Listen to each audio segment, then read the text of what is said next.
Hello, bonjour. J'avais envie de faire une petite vidéo rapidement. Enfin rapidement.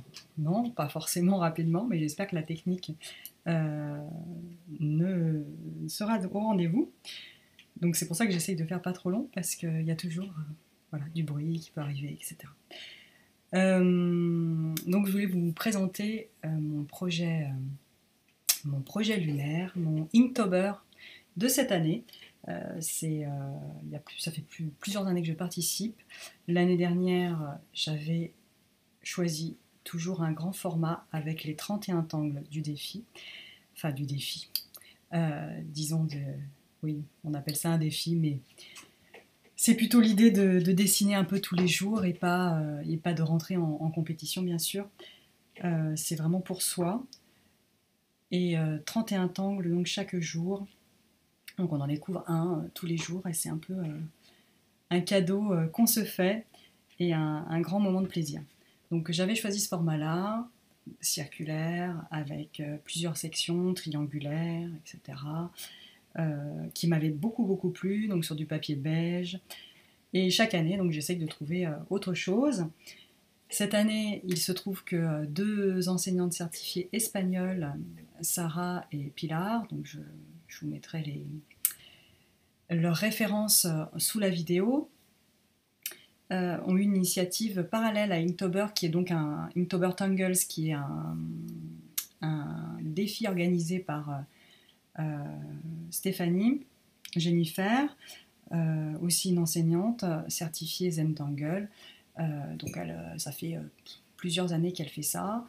Elle produit une liste de tangles qu'on a à réaliser tous les jours, donc pendant les 31 jours du mois d'octobre.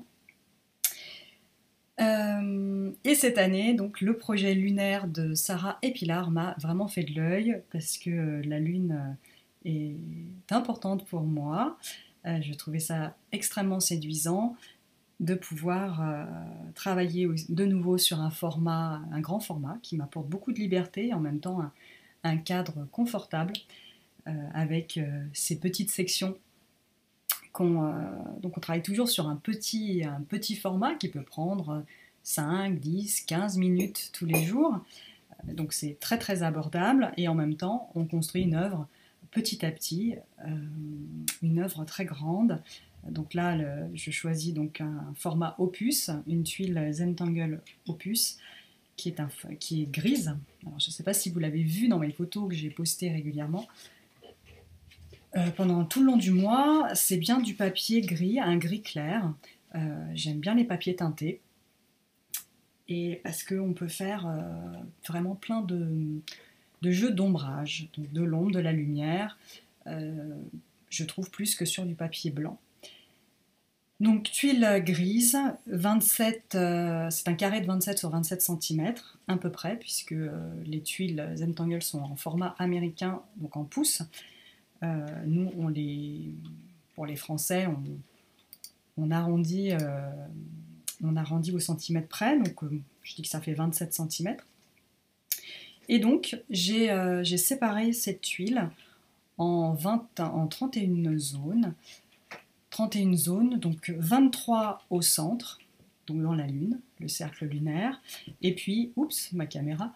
Et puis sur les côtés, vous avez donc 4 angles avec 4 tangles différents et des bordures, donc des tangles qui sont faits pour aller plus sur des bordures, mais qu'on pourrait utiliser bien ailleurs. Donc 4 aussi, donc il m'en reste 23 au centre. Je me suis beaucoup amusée, j'adore le résultat final, donc j'ai posté hier soir un post sur Facebook et Instagram pour vous dire que je mettais une touche finale à mon dessin avec la partie aquarelle, donc tout le fond ici. Je vais vous montrer plus près ce que ça donne. Donc c'est un bleu scintillant. Voilà, j'ai fait ça à l'aquarelle. Je vous montre plus près. Et donc j'ai longtemps cherché le bleu qui me plairait. Et puis évidemment, ma référence, c'est donc la pierre de lune. Je suis très proche des pierres, vous voyez ma bague. Voilà, et je viens de me rendre compte en me filmant que effectivement c'était couleur pierre de lune et que du coup j'avais vraiment fait le bon choix. J'ai hésité à faire un bleu plus foncier, mais je suis très très contente du résultat. Donc je vais vous présenter un peu là aussi le matériel que j'ai utilisé. C'est l'occasion. Alors pour l'ancrage, pour tout ce qui est dessin de précision, j'utilise des microns. Là c'est un micron PN, ce sont des préférés avec une mine en plastique très résistante et on peut faire vraiment plein d'effets de lignes très différentes, plus épaisses, plus fines, plus jetées, enfin moi j'appelle ça jeter, je griffe un peu mon papier avec, sans lui faire mal, hein, je vous rassure, et j'adore vraiment l'effet que ça donne. Ensuite j'ai pas mal utilisé pour faire des fonds noirs le Graphic One, le Graphic 1 de Pigma, qui est donc un feutre à encre, c'est le même encre, l'encre de Chine, qui m'a permis de faire donc des zones plus denses, comme voilà, les fonds étoilés. Pour faire les étoiles, les touches de blanc, j'ai utilisé un Gelly Roll numéro 10. Oups, c'est très lumineux donc vous ne voyez pas le numéro 10. Hop, voilà, comme ça. Le numéro 10 qui vraiment a un bon débit. Donc ça m'a permis de faire des fonds étoilés, de mettre des petites touches par-ci par-là de blanc. Et puis l'ombrage, crayon de papier, donc j'utilise en ce moment celui-ci, un Faber-Castell 2B, et une estompe, voilà, estompée, qui commence à être bien usée la mienne, donc une estompe qui permet d'estomper le crayon.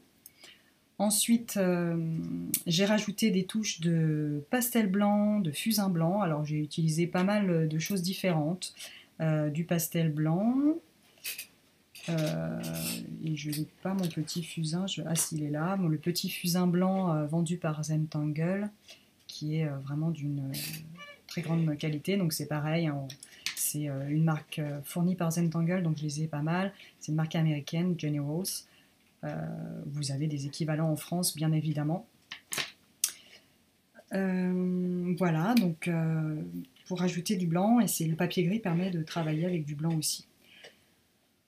Ensuite, pour la partie aquarelle, donc là j'ai utilisé crayon aquarellable, Faber-Castell. Donc ça c'est l'ancien modèle, vous ne trouverez plus cette gamme-là, mais il y a l'équivalent, je ne sais plus comment il s'appelle maintenant. Donc le numéro 153 qui est un bleu, voilà, je ne sais pas comment on peut le qualifier, mais pas un bleu très clair, mais en même temps, comme je l'ai vraiment bien dilué dans l'eau, il est devenu assez clair. Donc du bleu comme ceci. J'ai travaillé l'ombrage aussi un petit peu avec des crayons aquarellables gris, Albrecht, Dürer, donc toujours Faber-Castell. Donc deux gris différents. Je ne sais plus si j'ai utilisé les deux, parce que quand j'utilise du matériel, je note pas toujours tout. Mais en tout cas, c'est les deux que j'utilise, donc voilà. Ceci. Et puis, bien sûr, les fameuses aquarelles métallisées que j'aime tant, voilà, que j'ai depuis cette année, donc de la marque Coliro Finetech. J'ai utilisé le Stardust, donc celui-ci, qui est en fait une aquarelle brillante, scintillante, qui se mélange avec toutes les couleurs et qui donc permet à n'importe quelle aquarelle de devenir métallisée. Ce qui me donne cet effet pierre de lune. Voilà. Donc, vous avez un peu tous mes secrets de fabrique. J'espère que, voilà, que vous aussi, si vous avez participé, n'hésitez pas à réagir ou à me poser des questions sur ce défi. Oui, je tenais à dire aussi le 31, donc 31 c'était vraiment super pour ce mois-ci, 31 jours bien sûr, et pourquoi aussi ce projet lunaire était si important et très intéressant à faire, c'est que la Lune comporte 31 cratères, enfin elle en a bien plus, je crois qu'elle en a 1600, mais sur les 1600, elle a 31 cratères qui portent un nom de femme, parce qu'ils ont été baptisés ces cratères. Donc ça collait tout à fait avec le défi des 31 jours. Voilà pourquoi Pilar et Sarah nous ont proposé cette trame qui s'adaptait vraiment extrêmement bien. Je les remercie, c'était une très très belle aventure. Voilà, et j'espère vraiment remettre ça l'année prochaine. Je ne sais pas encore sous quel format. Je pense que je resterai sous le format opus. C'est un format qui me plaît beaucoup, qui me convient, qui à la fois apporte beaucoup de liberté, de souplesse, et voir cette œuvre grandir au fur et à mesure dans son moi, c'est vraiment très très très agréable. Voilà, ben je vous dis à bientôt sur les ondes, ma chaîne YouTube, Facebook, Instagram, mon site web. J'espère vous voir lors d'ateliers et je vais ce mois-ci réouvrir le club Croquinote et Gribouillage. Si vous voulez en faire partie, restez connectés. Je ferai une annonce. Abonnez-vous à ma lettre d'info sur mon site web. Voilà, ce club sera réservé aux abonnés gratuitement, bien sûr, mais il faut être abonné à mon site pour pouvoir en bénéficier. Alors je vous dis à très très bientôt, à très vite, et tout plein de choses. Prenez soin de vous. À bientôt, à bientôt. Je vous embrasse.